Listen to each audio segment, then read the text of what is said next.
വിശുദ്ധ അപ്പോസ്തലനായ പൗലോസ് എഴുതിയിരിക്കുന്നത് ഇങ്ങനെയാണ്. ഗലാത്യ ലേഖനം 5-ാം അധ്യായം അതിൻ്റെ 4-ാമത്തെ വാക്യം നമുക്കൊന്ന് വായിക്കാം. ന്യായപ്രമാണത്താൽ നീതീകരിക്കപ്പെടുവാൻ ഇച്ഛിക്കുന്ന നിങ്ങൾ ക്രിസ്തുവിനോട് വേർപെട്ടുപോയി, നിങ്ങൾ കൃപയിൽ നിന്ന് വീണുപോയി. പൗലോസ് അപ്പോസ്തലനാണ് ഇത് എഴുതിയിരിക്കുന്നത്. അപ്പം ഇത് പുതിയ നിയമ സഭയ്ക്കുള്ളതല്ല ന്യായപ്രമാണം. അതായത് സുവിശേഷം കേട്ട് വിശ്വസിച്ചു, പിതാവിൻ്റെയും പുത്രൻ്റെയും പരിശുദ്ധാത്മാവിൻ്റെയും നാമത്തിൽ സ്നാനം കഴിച്ച് കൂടി വരുന്ന കൂട്ടായ്മയ്ക്ക് ഉള്ളതല്ല ന്യായപ്രമാണം. ഇങ്ങനെ കൂടി വരുന്ന സഭയ്ക്ക് പ്രമാണമുള്ളതാണ് പുതിയ നിയമം. ആ പുതിയ നിയമമാണ് നമുക്ക് വേണ്ടത്. അപ്പോൾ ആ കർത്താവ് എടുത്തു പറയുന്ന ഒരു കാര്യം നമ്മൾ മനസ്സിലാക്കണം.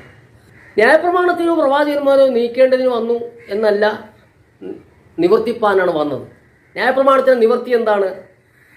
രക്തം ചൊരിഞ്ഞിട്ടല്ലാതെ വിമോചനമില്ല. അതാണ് ന്യായപ്രമാണത്തിൻ്റെ നിവർത്തി. അപ്പോൾ നമ്മളത് മനസ്സിലാക്കണം. നമുക്ക് വേറൊരു വാക്യം കൂടെ വായിക്കാം.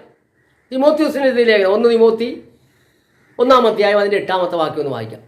ന്യായപ്രമാണമോ നീതിമാനല്ല, അധർമ്മികൾ, അഭക്തർ, അനുസരണം കെട്ടവർ, പാപികൾ, അശുദ്ധർ, ബാഹ്യന്മാർ, പിതൃഹന്താക്കൾ, മാതൃഹന്താക്കൾ, കൊലപാതകർ, ദുർനടപ്പുകാർ, പുരുഷമൈഥുനക്കാർ, നരമോഷ്ടാക്കൾ, പോഷ്ക് പറയുന്നവർ, കള്ളസത്യം ചെയ്യുന്നവർ എന്നീ വകക്കാർക്കും പത്യോപദേശത്തിന് വിപരീതമായ മറ്റേതിനും അത്രേ വെച്ചിരിക്കുന്നത്.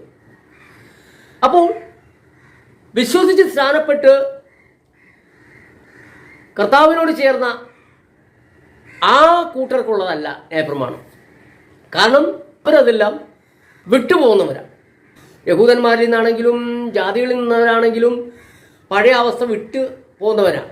അതായത് പത്രോസിൻ്റെ പ്രസംഗം ഇങ്ങനെയാണ്: വ്യർത്ഥവും പിതൃപാരമ്പര്യവുമായി നിങ്ങളുടെ നടപ്പിൽ നിന്നും നിങ്ങളെ വീണ്ടെടുത്തിരിക്കുന്നത് വെള്ളി പൊന്നു അഴിഞ്ഞു പോകുന്ന വസ്തുക്കളെ കൊണ്ടല്ല, ക്രിസ്തു എന്ന നിർദോഷവും നിഷ്കളങ്കവുമായ കുഞ്ഞാടിൻ്റെ വിലയേറിയ രക്തം കൊണ്ടത്രേ. അപ്പോൾ നമ്മളെ വീണ്ടെടുത്തിരിക്കുന്നത് കുഞ്ഞാടിൻ്റെ വിലയേറിയ രക്തം കൊണ്ടാണ്. അപ്പോൾ ആ വിലയേറിയ രക്തം എന്താണ്? ന്യായപ്രമാണത്തിന് നിവൃത്തിയാണ്. അതാണ് ന്യായപ്രമാണത്തെ നിവർത്തിച്ചു എന്ന് പറയുന്നത്. അത് കർത്താവ് കാൽവരി ക്രൂശിൽ യാഗമായി തീർന്നു. അവസാന തുള്ളി രക്തവും നമുക്ക് വേണ്ടി ഒഴുക്കി അവസാനം ജീവൻ പോകാൻ പോകുന്ന സമയത്ത്, മരിക്കുന്ന സമയത്ത് എന്തു പറ്റി? മന്ദിരത്തിലെ തിരശ്ശീല മുകളിൽ നിന്ന് 2ആയി പിളർന്നു. അപ്പോൾ ഒരു പുതുവഴിയാണ് അവിടെ കാണിക്കുന്നത്. അപ്പോൾ പഴയതെല്ലാം കഴിഞ്ഞുപോയി. അതുകൊണ്ടാണ് വചനം പറയുന്നത്, ഒരുവൻ ക്രിസ്തുവിലായാൽ അവൻ പുതിയ സൃഷ്ടിയാണ്, പഴയതെല്ലാം കഴിഞ്ഞുപോയി. പിന്നെ നമുക്ക് ന്യായപ്രമാണവും ഇല്ല, പഴയ നിയമങ്ങളും നമുക്ക് ഇല്ല. പഴയ നിയമം നമുക്ക് വല്ലതും ഉണ്ടോ?